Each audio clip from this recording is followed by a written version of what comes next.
Hey yo, what's up? You know what it is? It's the one and the only, the triple, the G.O.D. Live on Team GRF TV. And I'd like to welcome you guys back to another installment of Triple the Guy Speaks On. The King of Fighters Destiny, Episode 19, Labyrinth. Okay. Not Labyrinth Zone. That's Sonic the Hedgehog and one of the best songs in video game. But look, The King of Fighters Destiny, Episode 19, Labyrinth. I appreciate this episode for what it did. You might be wondering, like, yo, Trip, what you appreciate this episode for? Movement. It was a lot of movement into what we're about to get into. And I mean, there was a lot of movement by a certain character, and we'll get into that later. But I appreciate this episode because there was a lot of movement, a lot in forward of the plot, and because all y'all need to start to move to forward the plot along, and this episode did that. There was a lot of forwarding of the plot, a lot of movement. So let's start the start. I want to do this, something special just for y'all. I want to run a little skit for y'all. Y'all don't mind, right? Let me run this. Rugal-sama? What?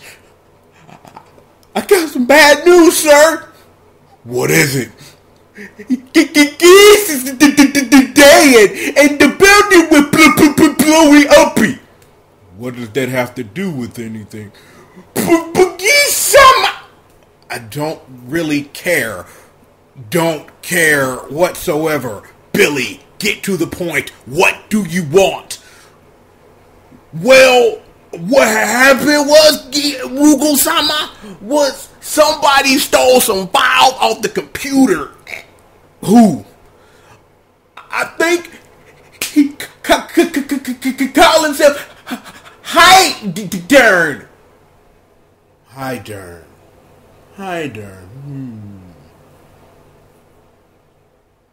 Understood. Billy, do what you do. Handle that business just like I told you. I'm gonna take it from here. Many apologies from Zamunda, Rugal-sama. Mature? Yes, Mr. Rugal? Go handle the business. You know the business. The business. Understood, Mr. Rugal. And that was the opening scene of this episode.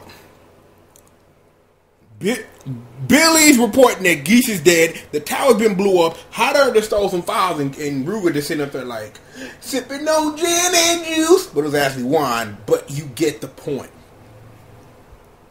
This is movement in a different way. Rugal need to understand, like, what time it is right about now. Right about now, what time it is, though, is, yo, they getting close. So Rugal like, yo, I'm going to put the work into play, and we going to let it do what it do. Finally, it's official.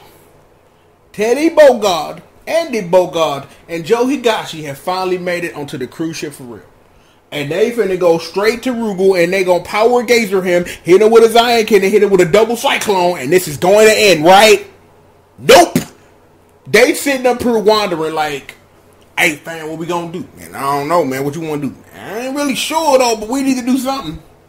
They walk into this room, it's like Andy sees Mai and begins chasing her into this room, and it's like a couple of minutes of Andy chasing Mai and walls closing in and things like that for Andy to get the smackdown laid. Like, I'm like, yo, I have to admit, you know, the one of y'all has to admit, that was mad sexy. Mai sitting up here on the ring of fire. I'm all burn. She's sitting up here like, in that sex walk like, you gonna come get this boy. And when she may come get this, she may come get that ass whooped, because that's exactly what happened. Because there was a whole bunch of fighting between the two of them, and Andy almost got his ass. Andy got his ass whooped just to, you know, for the plot or whatever. Skipping backwards and forwards at the same time, we still got the Hungry Wolves. They still running around, walls closing in. Terry and Joe finally get separated from each other, and then Yuri hits him with a Yuri Cho super upper and sits up her and whoops that ass. Just to get that out the way. Somebody go get their ass kicked. Get your ass kicked. Booyah. Get your ass kicked. So, Andy's down. Joe is down. Terry's still running around, and it's like while he running around, they sitting up here putting Andy getting his ass whooped on the big screen like that, a sports bar or something like, ooh, oh, Shawty done whooped his ass, though, swear to God, right? So he's sitting up here like, Andy, I'm gonna punch a wall, I'm gonna punch a wall, I'm gonna punch a wall. And while he's punching that wall, I'm like, King came out, and I'm just like, I saw things that I didn't notice because I'm like, King was looking thick as fuck. She was looking thick as fuck. But it's been a lot of thickness this morning, so forgive me. She throws a venom strike at it, and that's where that scene ends. So we got all that popping off. Something I didn't mention during my Billy Rugal Sama bit was how darn Ralph and Clark are on the move. How darn somewhere on the ship somewhere telling them that, yo, y'all need to put the thing in motion right there and do what it is that it does because it is what it is and all of that stuff.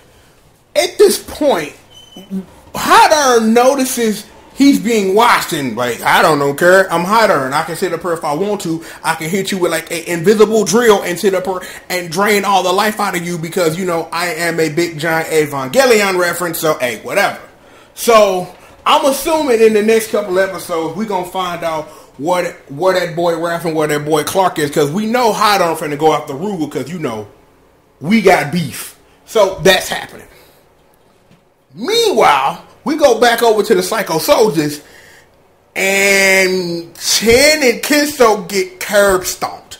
But they don't get curb stomped without a lack of trying to protect Athena so she can sit up here and hit him with some super cute hot psychic attack or whatever, because that's what they've been doing the past 2-3 episodes.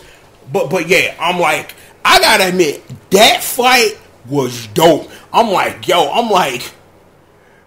Cam tried to sit up where he choked an old man.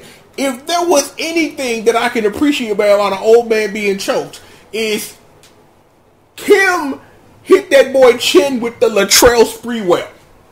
The straight Latrell Sprewell that sat up or hit him with the Corliss Samoa, just choked him out. Sat up or hit him, cup of knees, and then threw him into a wall. Chang was finna get at Athena, throwing that iron ball at her, but Kenso jumping away. Athena, my love queen, pop! And he get knocked over, and that was the episode. Yeah, so pretty much, Rugal don't care. Rugal gets dead, hey, I don't care. Billy go do something. The Hungry Wolf getting beat. I don't know what's gonna happen with Terry and King, but that should be interesting to find out next episode. Oh, and an old man gets choked, kneed, and thrown into a wall, and some 16-year-old kid gets hit with a big giant iron ball because, you know, hey, this is the King of Fighters. None of this is important that it matters, but it does. So, hey, what you gonna do? But regardless of my joking around, great episode of this show, man.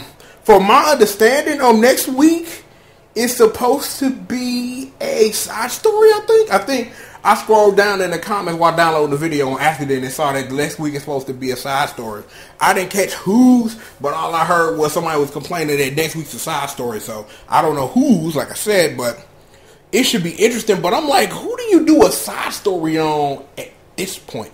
Like, whose backstory do we need to flesh out at this juncture of the King of Fighters' destiny? I'm like, qualified candidates, you probably got anybody on the Art of Fighting team. You got maybe if you wanna do something with Andy and Mai, you wanna do that. It's like if you really wanna know about King and John and all that stuff, they have that opportunity. If they really at this point wanna give you some backstory on like how Rugal got to this point with the black crystals and all that, that option is there too. But it should be interesting to see what the side story is and to see how this is going to flow into the plot and to them to get right back to business because everybody got laid out. So it's just we shall see. Well, that's that. I'd like to thank all of you for joining me for another installment of Triple the Guy Speaks. And I always appreciate y'all when y'all come through. Q range up, work coming up, and there is something special on the internet that I may want to talk about, but we'll see once I get all the information together. But y'all go ahead, y'all skidder skababa, go and get up out of here. Man, you know who it is, the one and the only, the triple, the G.O.D, that is of course me, and I'd like to thank you for joining me for another installment of Triple the Guy Speaks on live on Team GRF TV. And of course, I only have one question for you. Are you okay?